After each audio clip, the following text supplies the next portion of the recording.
The whispers followed me long before I knew the truth. Eyes lingered when I walked by, neighbors smiled with pity, and laughter always seemed to stop when I entered a room. I thought I was respected here, Christian Nelson, builder of homes. But the only home I couldn't see crumbling was my own. My name is Christian Nelson. I'm 48, a construction engineer. Most of my life is spent on sites, away from my own house. I thought absence could be forgiven, that money and stability were enough. I believed my wife Evangeline understood, that she would always be my safe place. She was gentle, caring in ways that looked convincing. When I dragged myself in at midnight, she would meet me with a small smile. "You're late again," she said. "I know," I'd reply, kissing her cheek, "but it's for us." Those words became routine. They gave me comfort, even when her eyes said something else. To me, we were a normal couple. No storms, no drama, just quiet days and ordinary nights. And I was proud of that. Ordinary happiness, steady marriage. That's what the neighbors saw, or so I thought. But the silences grew different. At dinner she answered with nods instead of words. Her laughter came alive with others more than with me. Sometimes I'd catch her staring out the window too long. I asked once, "What are you looking at?" "Nothing," she answered quickly. "Just thinking." I believed her. I always believed her. I ignored the cracks, told myself marriage changes with time, that we were simply comfortable, not distant, that my absence was the only price. I remember saying one night, "I'm sorry I'm gone so much, but everything I do, it's for this house, for us." She looked at me, her smile faint, her voice low. "I know you try." The pause after those words still echoes in me. The neighbors, though, they looked differently. At barbecues, in the grocery line, even at church, smiles that carried pity, whispers that died the moment I walked past. Once, a man patted my back with a half smile. "You're lucky, Christian. Your wife is very loved around here." I laughed without thinking. I suppose I am. But the way he looked at me, it was not admiration. It was something sharper. Back then I wore blinders. I saw myself as the man who built strong foundations, who kept walls standing. I thought my home was safe because I wanted it to be. At night, lying beside her, I whispered, "I'm sorry I miss so much." She turned in her sleep, murmuring words I couldn't catch. I convinced myself it was forgiveness. I should have listened to the silence between us. I should have seen the way her gaze slipped away when I spoke. I should have heard the warning hidden in the neighbors' voices. But I didn't. I kept believing the story I told myself. Husband, provider, respected man. I thought I was living in a house of trust. In truth, I was living in a play where everyone else already knew the ending. Everyone but me. His name was Thomas Roberts, 42, my next-door neighbor. From the very first week he moved in, he made sure to show up at my door with a wide smile and a bottle of wine. "Thought I'd come by," he said that evening, extending the bottle. "It's good to keep things friendly in the neighborhood." I shook his hand firmly. "That's thoughtful of you. Welcome to the street." It seemed harmless. A decent man trying to settle in.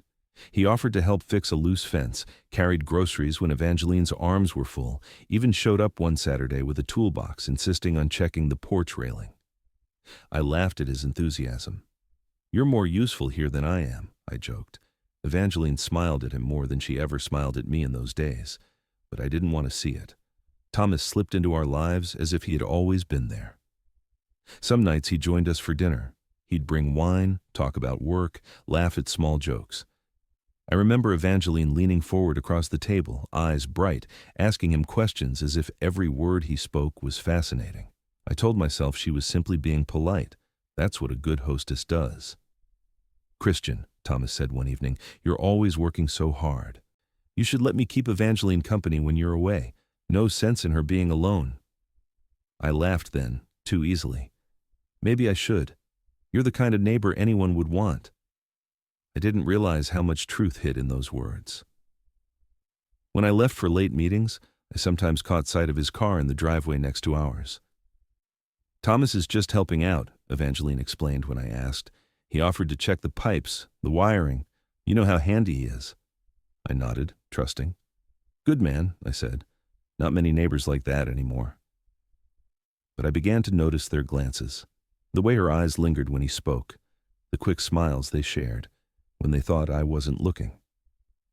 At first I brushed it off. Neighbors can be close, nothing more. Still, something in my chest tightened each time I saw them together. One evening, Thomas was on our couch, a glass of wine in his hand, Evangeline sitting just a little too close. I walked in from the hall. Am I interrupting? I asked with a smile. Not at all, Thomas said easily. We were just talking about the new community event. Evangeline added quickly, Thomas has such great ideas for bringing people together. I forced a laugh, sitting down across from them. Seems you're more popular here than I am. He grinned. I doubt that. But every neighborhood needs a little connection, don't you think? His words sounded innocent, but the way his eyes flicked toward her told another story. I told myself again and again that I was imagining it, that I was tired, that work made me paranoid. But in quiet moments, when I replayed their smiles in my head, doubt grew louder. It is a cruel irony. I built homes strong enough to withstand storms, walls meant to last generations. Yet the man next door, he was building something inside mine, brick by brick, and I was too blind to see the wall rising between me and the woman I loved. I can still hear my own voice in those days, light with false confidence. I'm glad we have Thomas around. He's good for the neighborhood. If only I had known, if only I had seen how good can rot from the inside. I began to notice the looks. They were subtle at first, neighbors pausing mid-sentence when I walked by, eyes that lingered just a second too long, smiles that bent in ways I couldn't quite read. I told myself it was nothing, just the paranoia of a tired man. But the whispers, they had a way of reaching me even when I didn't want to hear. At the grocery store, two women stood near the fruit stand. One of them glanced at me and muttered something under her breath. The other tried to hide her smile. When I looked their way, they quickly turned, pretending to compare apples. My chest tightened. I walked past as if I hadn't noticed, but the echo of their laughter followed me all the way down the aisle. Back at home, Evangeline was different. She spent longer in front of the mirror, changing her dresses, adjusting her hair, using lipstick she hadn't touched in years. You look nice, I said one evening, watching her fasten her earrings. She turned, smiling too brightly. Just felt like making an effort. For me? I asked. For both of us, she answered quickly, then grabbed her purse. I'm meeting a friend for coffee. Don't wait up. She had friends, of course. But lately the names of these friends were vague, never the same, always somewhere outside the neighborhood. I didn't push. I wanted to trust her. I needed to. The phone became another wall. When I walked into the room, she pressed it face down on the table. When it buzzed in her hand, she'd laugh softly, then silence it. Who's that? I asked once. Oh, nobody, she said, slipping it into her pocket. Work stuff for the event. Event? I frowned. She waved a hand. Community things. Don't worry about it.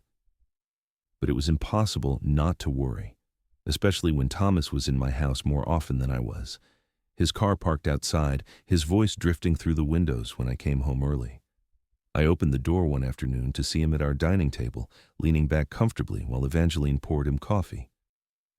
Christian, he said cheerfully, we were just talking about the neighborhood cleanup next month. I forced a smile, hanging my jacket. You seem to be organizing everything around here. Evangeline laughed lightly. He's just being helpful. I sat across from them, my jaw tight. Maybe too helpful. Thomas chuckled as if I'd made a joke, but Evangeline looked at me carefully, then placed her hand on mine. Don't be like that. You're tired. You've been working too much again. Later that night, I couldn't hold it in. He's here a lot, I said, my voice low. More than most neighbors would be. She tilted her head, half smiling. You're imagining things. I'm not blind, Evangeline. She sighed, brushing her hair back. Christian, you're exhausted. You're seeing ghosts because you spend too much time away. Don't let work make you paranoid. Her words stung more than comforted. I wanted to argue, to press harder, but the way she looked at me, half amused, half pitying, made me fall silent. I lay awake that night, staring at the ceiling, hearing faint laughter drifting from the porch where she had stepped out to take a call. My fists clenched against the sheets. I told myself I trusted her. I told myself I had no reason not to. But trust no longer felt like strength. It felt like weakness. And in the silence of that bedroom, one thought kept repeating in my head. He was in my house more than I was. And the more I tried to push it away, the heavier it became. The neighborhood loved its gatherings. Every summer, someone lit the grill, set out long tables, and everyone brought something to share. It was supposed to be simple: meat in the fire, laughter, children running across lawns. I used to enjoy it. But that night, everything felt different. I arrived later than most. Work had kept me again. When I stepped into the backyard, the smoke of the barbecue curled around groups of neighbors already settled with plates and drinks. I searched for Evangeline, expecting her to be waiting, but I saw her at the far end of the yard, standing with Thomas. They were leaning close, laughing at something I couldn't hear.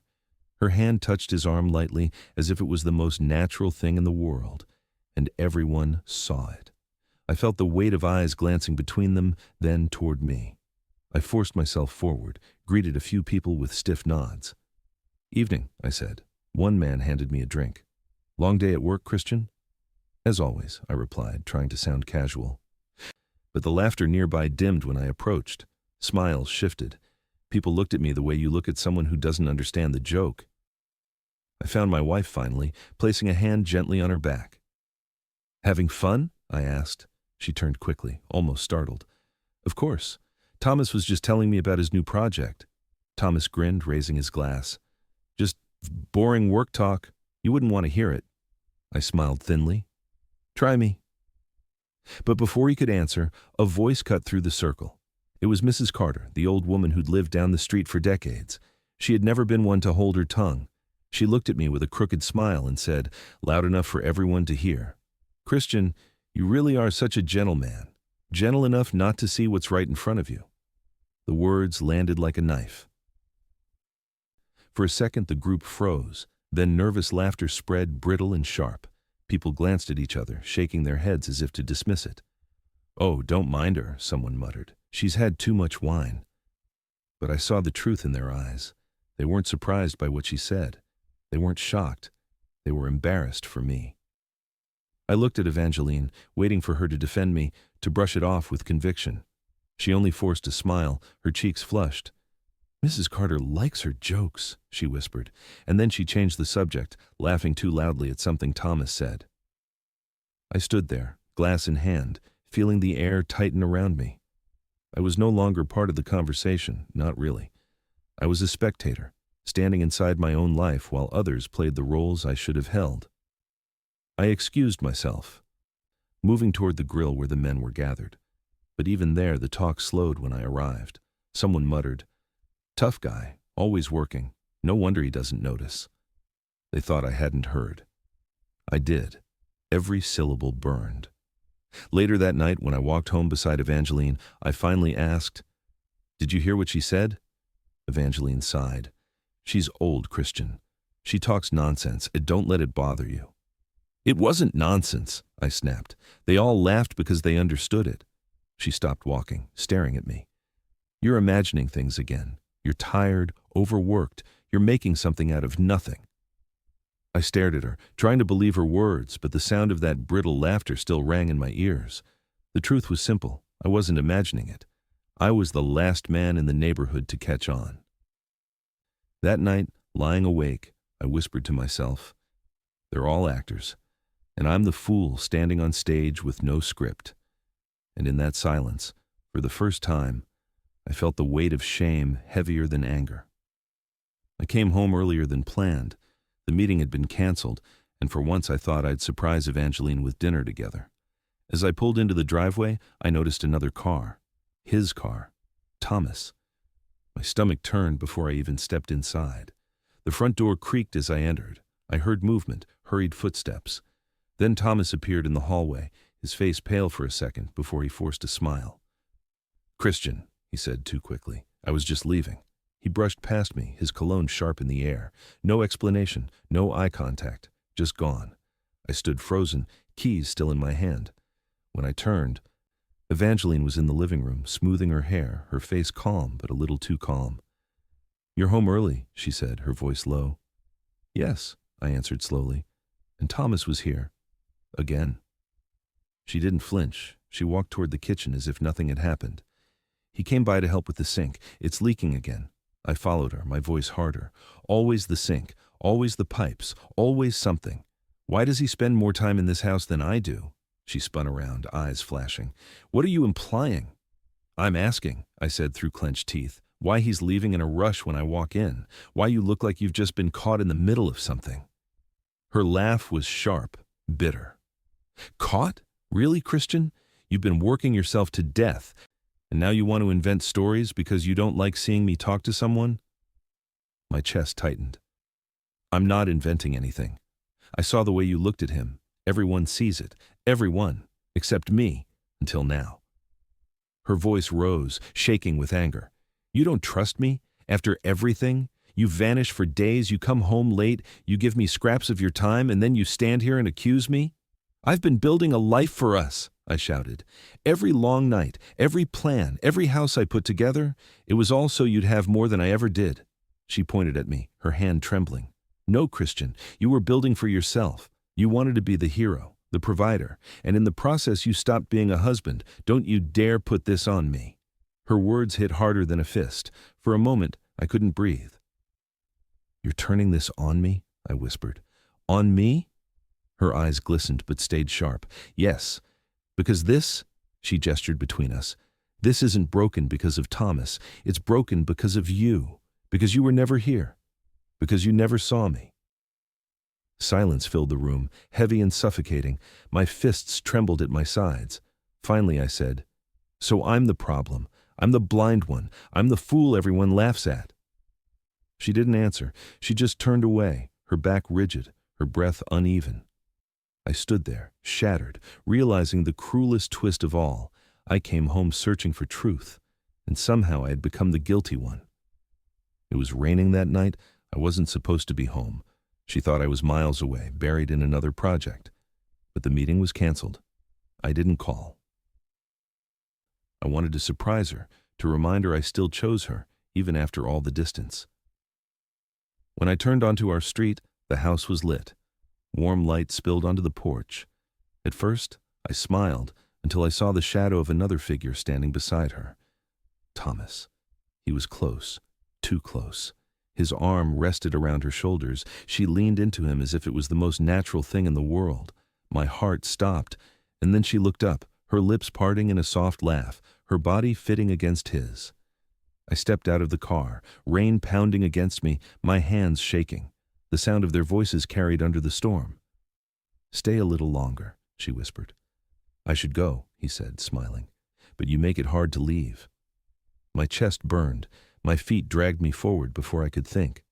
"Evangeline," my voice tore through the rain. They both froze. She pulled back from him like a child caught stealing. Thomas straightened, his face paling. "Christian," she stammered, You're supposed to be away." "Yes," I said, each word sharp. "Supposed to be, but here I am, and there you are." I pointed at Thomas, my voice breaking. "With him." Thomas raised his palms. "Listen, it's not what you think." I cut him off, rage rising. "Not what I think? Then tell me, Thomas. Tell me what a married man should think when he finds his wife in another man's arms, on his own porch." Evangeline reached for me, tears already forming. "Christian, please, it's complicated." "Complicated?" I shouted. "No, it's simple. Too simple. Everyone else saw it. Everyone but me." From across the street came muffled laughter, then hurried whispers. Neighbors watching from their porches, from windows cracked open just enough. Their silhouettes blurred by rain, but I felt their eyes cutting through me. I turned back to her, my voice shaking. "How long?" She flinched. "Don't ask me that." "How long, Evangeline?" I roared. Silence. Her lips trembled, but no answer came. That silence was worse than any confession. I staggered back a step, my breath ragged. "You let me play the fool. You let them all laugh at me while you—" I looked at Thomas, fury boiling. "While you tore down my house brick by brick." Thomas stepped forward, voice low. "I never meant—" "Shut your mouth," I snapped, my fist tightening at my side. "You meant every second of it." Evangeline cried out. "Stop it, both of you, this isn't helping." Helping? I whispered. The word tasted like poison. I looked at her. Rain dripping from my face like tears I refused to show. You broke me, and you didn't even do it in secret. You did it with an audience. Do you understand what that means? Do you? She covered her face, sobbing. Thomas stayed frozen, caught between guilt and fear. And me. I stood in the storm, drowning in humiliation deeper than anger. For the first time, I had no words left, only the truth that crushed me silent. I don't remember walking up the steps. One moment I was standing in the rain, the next I was on the porch, staring at them both as if they were strangers in my own home. My chest burned, my throat felt raw. Words ripped out of me before I could stop them. Years, Evangeline, I shouted, my voice cracking. Years I've built the world outside, skyscrapers, bridges, whole lives for other families. And I couldn't even hold together one house, my marriage. She shook her head, tears streaming. Christian, please. Don't, I cut her off. Don't you dare say my name like it still belongs to you. I turned on Thomas, rage boiling over. And you called this neighborly. You called it kindness. Is that what you call it? Sneaking into another man's life while he's breaking his back to provide for his family? He lifted his hands, trying to stay calm. It wasn't like that. Don't lie to me, I roared. You think I can't see it? You think I haven't seen your hands on her, your smiles, the way she lights up for you and not for me? The sound of shuffling reached my ears. I turned. In the blur of rain and streetlights, I saw them. Neighbors gathered on porches, some standing under umbrellas, others peeking from windows. Their faces half hidden, but their presence heavy. An audience, watching every word. It felt like the whole street was holding its breath, waiting for the show to reach its climax. I pointed at them both, my voice shaking with fury and shame. Do you know what it means to be laughed at by your own community? To walk these streets and feel eyes burn into your back because they know your wife belongs to someone else? Do you have any idea what it does to a man? Evangeline sobbed, covering her face. I never meant to hurt you like this. You didn't just hurt me, I said coldly. You destroyed me, and you let them all watch. Thomas stepped forward as if to defend her. Christian, if you'd been around more... The words snapped something inside me. I lunged a step closer, my voice low, deadly. Don't you dare blame me for the filth you've done. Don't you dare put this on my work, on my sacrifices. I was out there building for us, and you were in here, tearing it all down. From across the street came a muffled laugh, quickly hushed but not quick enough. My stomach twisted. It felt as though the whole neighborhood had started applauding, silently, mockingly, every gesture, every word of my humiliation. I gripped the porch rail, trembling. This isn't just betrayal, it's a performance, and I'm the lead fool on stage. The rain fell harder, beating against the wood, against my skin, but nothing drowned out the weight of their silence. The shame was louder than thunder. Evangeline whispered through her sobs, I'm sorry, but I couldn't hear her anymore. All I could hear was the echo of a community that had seen everything long before I did. And in that moment, I realized the cruelest truth. I had lost more than a wife. I'd lost myself in front of an audience that would never let me forget. The house was quiet the next morning. Too quiet. I moved through the rooms like a stranger, touching walls I had once believed unshakable. Every photograph, every piece of furniture, every corner of this place whispered a lie I no longer had the strength to keep alive. I opened the closet and pulled out a suitcase. The sound of the zipper felt final, sharp, like the tearing of fabric too old to mend. I folded shirts without care, threw in shoes, ties, whatever I could grab. Each piece felt meaningless now. The only thing I wanted to carry out of this house was my dignity. Evangeline stood in the doorway, her eyes swollen from crying. She didn't move toward me. She didn't reach for my hand. She simply watched. When I looked up, she whispered, Christian, don't go. I shook my head. My voice was low, steady. I can't stay. Not after this, not after everything. Tears rolled down her cheeks. I didn't want it to end like this. Neither did I answered. But you made your choice, and I have to make mine. Behind her in the hallway, Thomas lingered. He said nothing. He didn't even try. His eyes dropped to the floor, his shoulders tense, like a boy caught stealing. I almost wanted him to speak, to defend himself, so I could unleash every word still burning inside me. But he stayed silent, and somehow his silence was worse. I closed the suitcase and carried it to the door. My steps echoed in the hollow air, each one heavier than the last. Evangeline followed a few feet behind, crying softly, but she never touched me. She never tried to hold me back. Maybe she knew it was already too late. At the door, I paused, looking back at her one last time. The woman I had trusted with my life, my future, my name. The woman who had turned my marriage into a spectacle. She was crumbling now, but I felt nothing left in me to save her. "You'll hear from the lawyer soon," I said.